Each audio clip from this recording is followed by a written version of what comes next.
வணக்கம். ஓம் நமோ நாராயணா. மன்னார்குடி ராஜகோபால சுவாமி கோவில் பற்றி காண்போம். திருவாரூரிலிருந்து சுமார் 30 கிலோமீட்டர் தொலைவில் உள்ள மன்னார்குடியில் அமைந்துள்ளது இந்த கோவில்.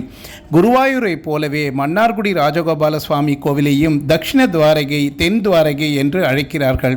இங்கு அருள்பாலிக்கும் மூலவரின் திருநாமம் ஸ்ரீ வாசுதேவ பெருமாள் என்பதாகும். உற்சவரின் திருநாமம் ராஜகோபால சுவாமி, தாயாரின் பெயர் செங்கமல தாயார். உற்சவரின் பெயரான ராஜகோபால சுவாமி என்ற பெயரிலேயே ஆலயம் விளங்குகிறது.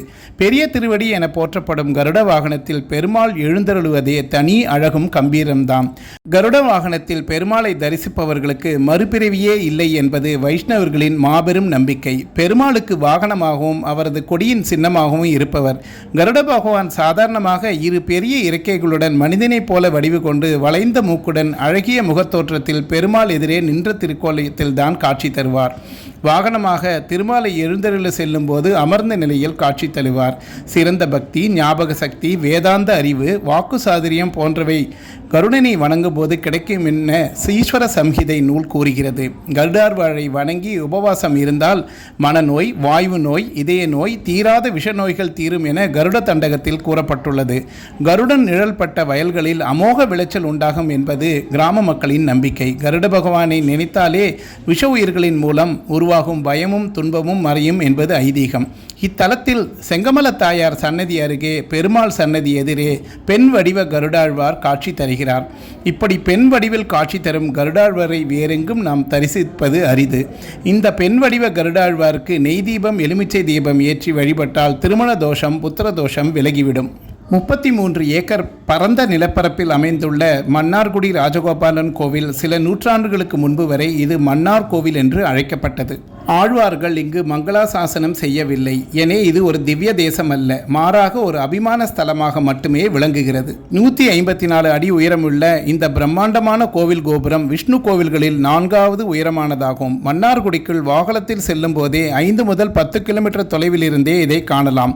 கோவிலுக்குள் நுழையும் போது வெளிப்புற பிரகாரத்தில் சுற்றிலும் பசுமையுடன் அமைந்துள்ள ஒரு பரந்த திறந்தவெளி தோட்டம் பக்தர்களுக்கு ஒரு அன்பான வரவேற்பை அளிக்கிறது.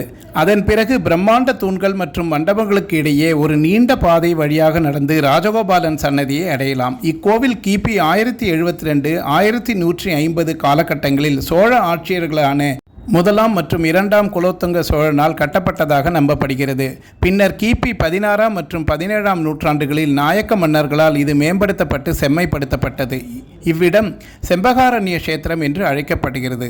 கிருத யுகத்தில் பிரம்மாவிற்கும், திரேத யுகத்தில் பிருகு மகரிஷிக்கும் மகாலட்சுமிக்கும், துவாபார யுகத்தில் அக்னி, கோபிலா, கோப்ரலய ரிஷிக்கும், கலியுகத்தில் ராஜசேகருக்கும் தரிசனம் தந்ததாக கூறப்படுகிறது.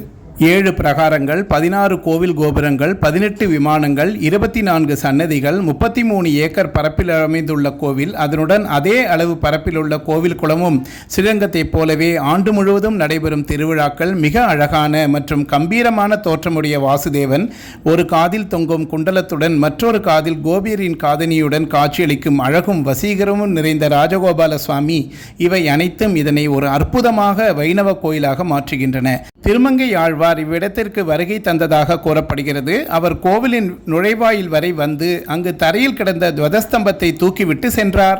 இங்கு அதிகாலை 5 மணிக்கே நடைபெறும் விஸ்வரூப தரிசனம் வெகு பிரசித்தம். கோவில் யானை, செங்கமலமும் பசுவும் இறைவனிடம் தங்கள் பக்தியை வெளிப்படுத்த தினசரி கோவில் பூஜைகள் மிக திட்டமிட்ட மற்றும் பாரம்பரிய முறையில் நடைபெறுகின்றன.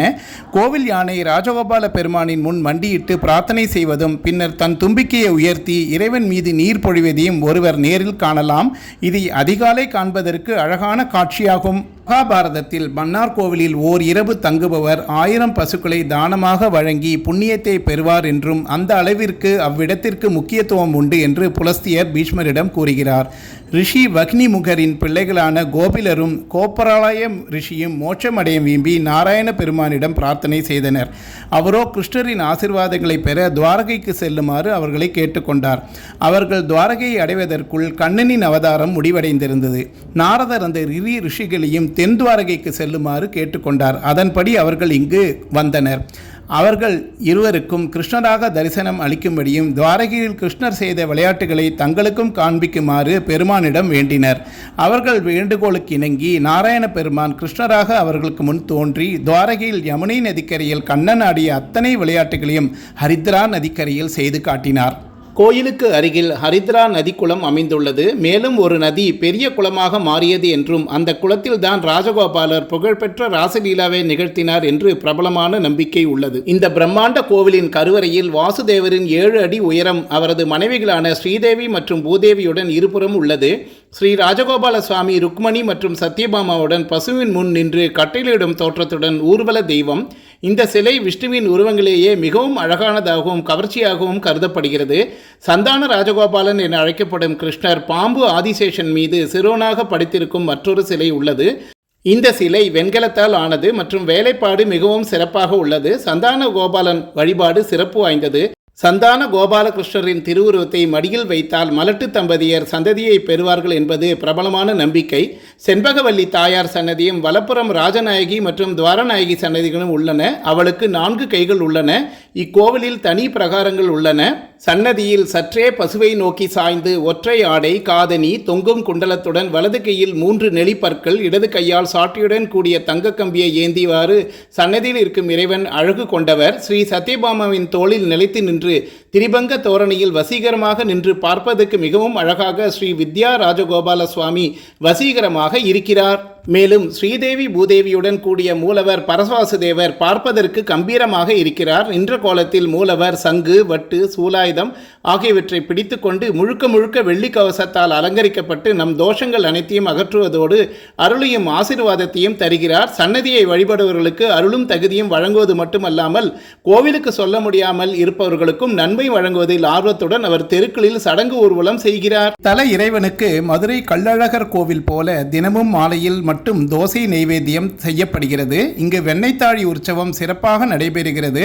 4 வேதங்களையும் கற்றுணர்ந்த பெரியோர்கள் இங்கு வாழ்ந்தமையால் ராஜாதி ராஜ சதுர்வேதி மங்கலம் என்று கொண்டாடப்பட்டது. ஒரு நாளின் போது 7 வழிபாட்டு சேவைகள் வழங்கப்படுகின்றன. மேலும் இந்த கோவில் ஆண்டு முழுவதும் பக்தர்களை ஈர்க்கிறது. வருடாந்திர திருவிழா பிரம்மோற்சவம் பங்குனி மாதத்தில் 18 நாட்களுக்கு கொண்டாடப்படுகிறது. அப்போது தெய்வங்கள் அலங்கரிக்கப்பட்டு ஊர்வலமாக எடுத்து செல்லப்படுகின்றனர். மிதவை திருவிழா ஆனி மாதத்தில் நடைபெறுகிறது. ஆடிப்பூரம் இங்கு வெகு விமர்சையாக நடைபெறும். ஆடி மாதத்தில் கொண்டாடப்படும் கிருஷ்ண ஜெயந்தி விழா மிக முக்கியமான விழாவாகும். தை மாதத்தில் ரத சப்தமி விழா வெகு சிறப்பாக கொண்டாடப்படுகிறது. நன்றி, வணக்கம். மீண்டும் சந்திப்போம்.